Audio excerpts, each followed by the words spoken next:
Yo, what's going on, guys? And I really don't do 10-day contract videos anymore unless we know that this player will eventually sign a 1-year deal. However, this one's definitely a exception to that rule. Jahlil Okafor, everybody's favorite, and I think he's someone that is deserving. If you guys are living under a rock, Crispy Haynes reported for Haynes Briefs that Jahlil Okafor is signing a 10-day contract with none other than the Indiana Pacers after having not played in the NBA for the last 4 years. Yes, he's had stops in China.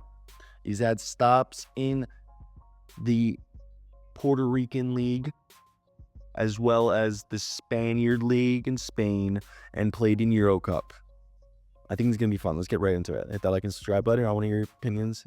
Do you think he could replace Alex Len as the reserve big? Or is this a telltale sign that maybe the concussion is really bad for Mr. Myles Turner?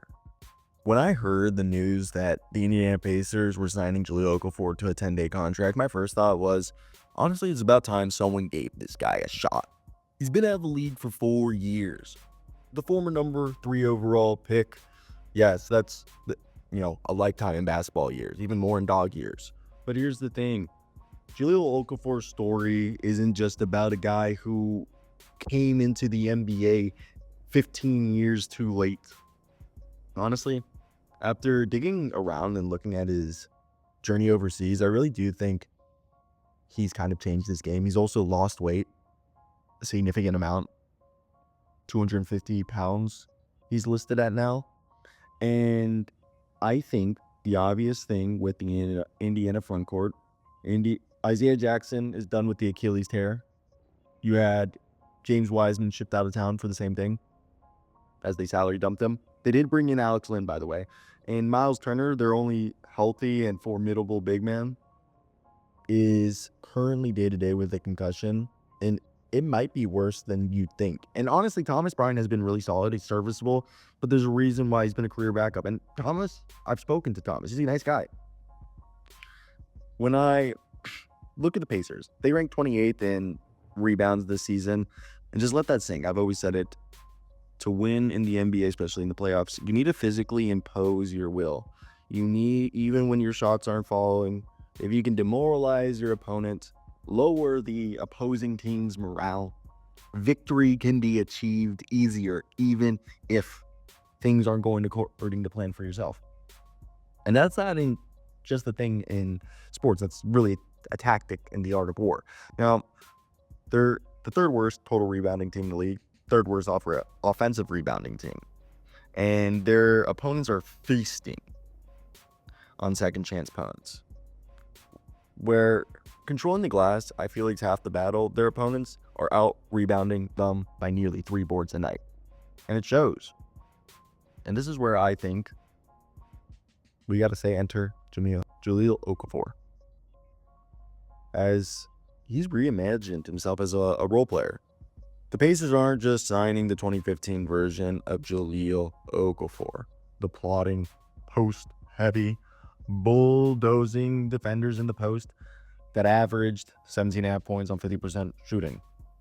The NBA moved on from a lot of those bigs who didn't evolve past that. That's still skills that can still work if you can do more than that. However, he's listed at 253 pounds, down from his prior NBA listed 270. I saw him play at the G League Showcase in person. He was a guy that clearly was moving a lot better and not as heavy. Now, in the NBA's pace and space revolution, that leaner, quicker machine is no longer moving through concrete, as one scout had put it. He's a guy who went overseas and played in China, Puerto Rico last season, and he shot a blistering 64% from the field, which is something he never done in the NBA. Have a reliable three-point shot, yeah.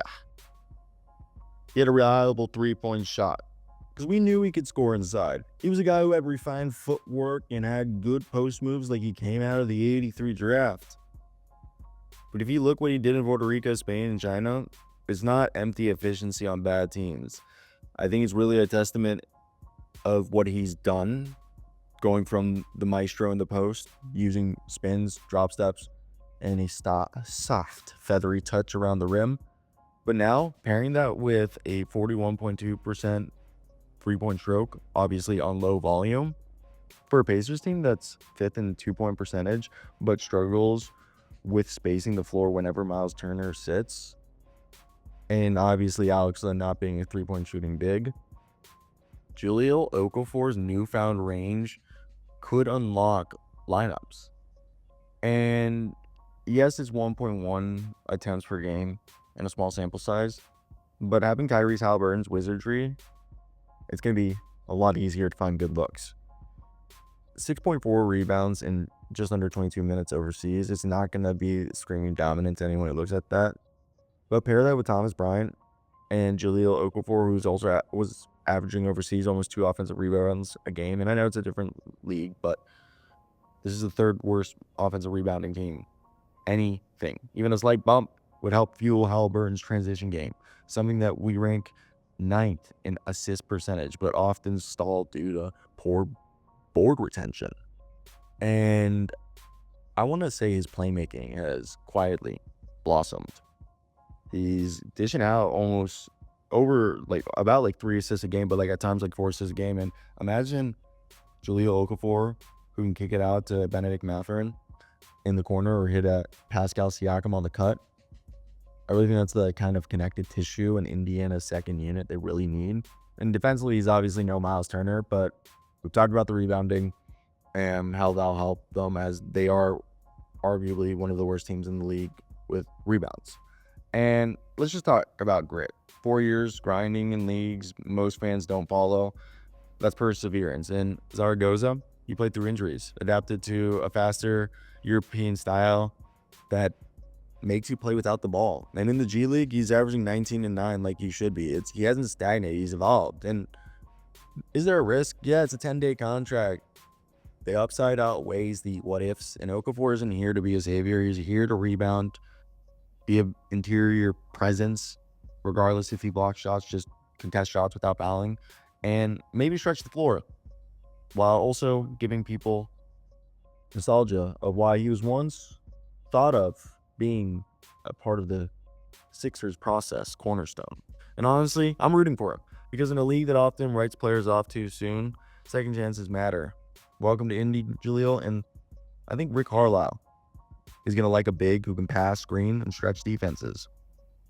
If they can maybe tap into him while they run horn sets, where they would set some staggered screens for Haliburton and then have him shoot a popping mid-range or slipping to the rim. Obviously, Haliburton would be shooting the mid-range, and Okafor would slip to the rim or run a short roll.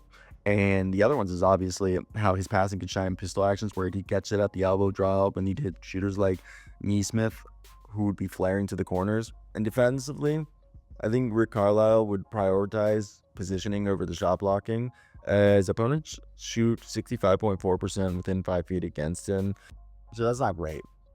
But if Jahlil Okafor's trimmed down frame helps him, it's going to allow him to hedge harder on pick and rolls, recover quicker on the drop, which something Thomas Bryant, due to injuries, kind of struggles with. And it's not perfect, but it's the 7th worst defense in the league. Anything can help them. Mix that in with Alex Len and Thomas Bryant until Myles Turner comes back. I think it could work. Obviously, Isaiah Jackson is done. Turner, it's a concussion. You don't know what's going to happen. I know James Johnson said, kind of like the enforcer, and Alex Len is allegedly coming there. I don't know what's happening there. Can someone tell me what's going on with Alex Len? But Okafor slots in as the situational backup, and this could be unique. TJ McConnell's pick and roll ability paired with Jahlil Okafor screening, short rolling passes.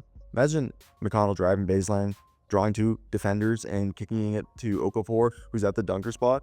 And that's an area where he's a guy who shot almost 70% a clip in China and overseas. Now, obviously, this is a team that's ranked 10th in points per game, but 16th in net rating. So if they can finally address the Achilles heel, literally and metaphorically, Jahlil Okafor's grind overseas taught him adaptability, which is something Rick Carlisle demands, and he'll never be an incredible shot blocking, lockdown defender, rim protector, but his rebounding, maybe his passing, and the ability to shoot the three ball could, for Jahlil, be more than a 10-day audition. It's a proof that evolution beats extinction. And for the Pacers, it's a low risk, decent reward swing at fixing what seems to be broken in their backup center position. And let's see if footwork that once made him a lottery pick can dance in Rick Carlisle's symphony that's orchestrated by Tyrese Haliburton.